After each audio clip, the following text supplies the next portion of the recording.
শহীদ আরাফাত 12 বছর বয়সী একজন শিশু ফ্যাসিবাদের বিরুদ্ধে দেশকে স্বৈরাচার মুক্ত করতে সে রাস্তায় নেমেছিল।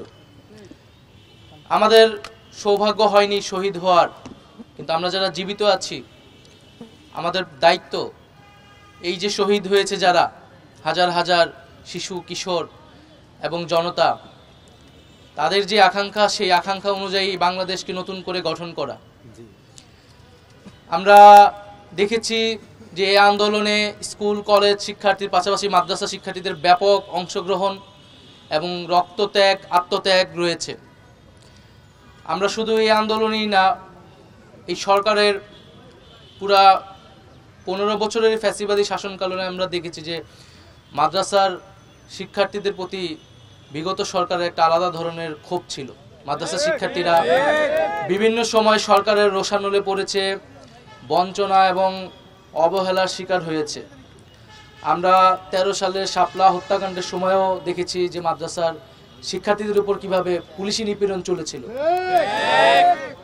কিন্তু তারপরও মাদ্রাসার শিক্ষার্থীরা রাস্তায় এই জুলাই আন্দোলনে নেমেছে। স্কুল কলেজ শিক্ষার্থীদের, বিশ্ববিদ্যালয়ের শিক্ষার্থীদের কাঁধে কাঁধ মিলিয়ে তারা লড়াই করেছে।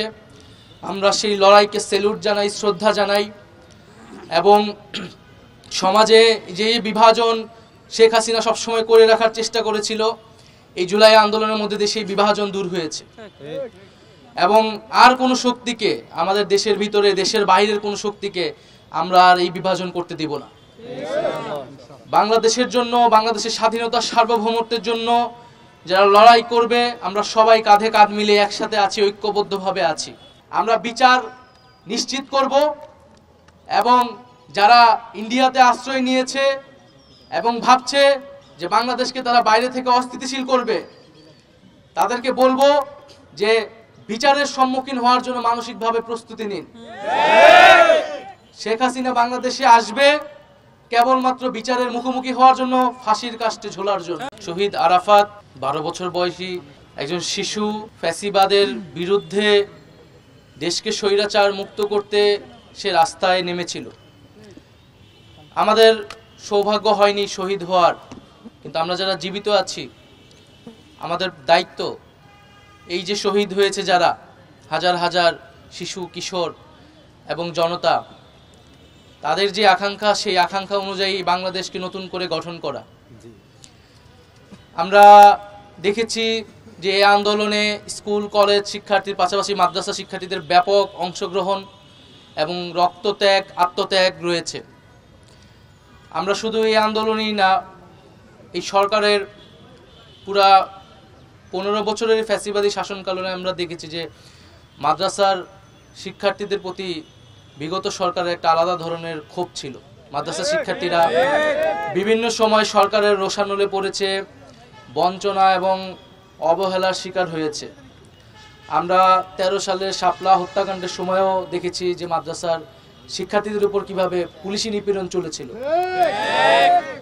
কিন্তু তারপরও মাদ্রাসার শিক্ষার্থীরা রাস্তায় এই জুলাই আন্দোলনে নেমেছে। স্কুল কলেজ শিক্ষার্থীদের, বিশ্ববিদ্যালয়ের শিক্ষার্থীদের কাঁধে কাঁধ মিলিয়ে তারা লড়াই করেছে। আমরা সেই লড়াইকে স্যালুট জানাই, শ্রদ্ধা জানাই। এবং সমাজে যে বিভাজন শেখ হাসিনা সবসময় করে রাখার চেষ্টা করেছিল, এই জুলাই আন্দোলনের মধ্যে দিয়ে সেই বিভাজন দূর হয়েছে। এবং আর কোনো শক্তিকে, আমাদের দেশের ভিতরে দেশের বাইরের কোনো শক্তিকে আমরা আর এই বিভাজন করতে দিব না।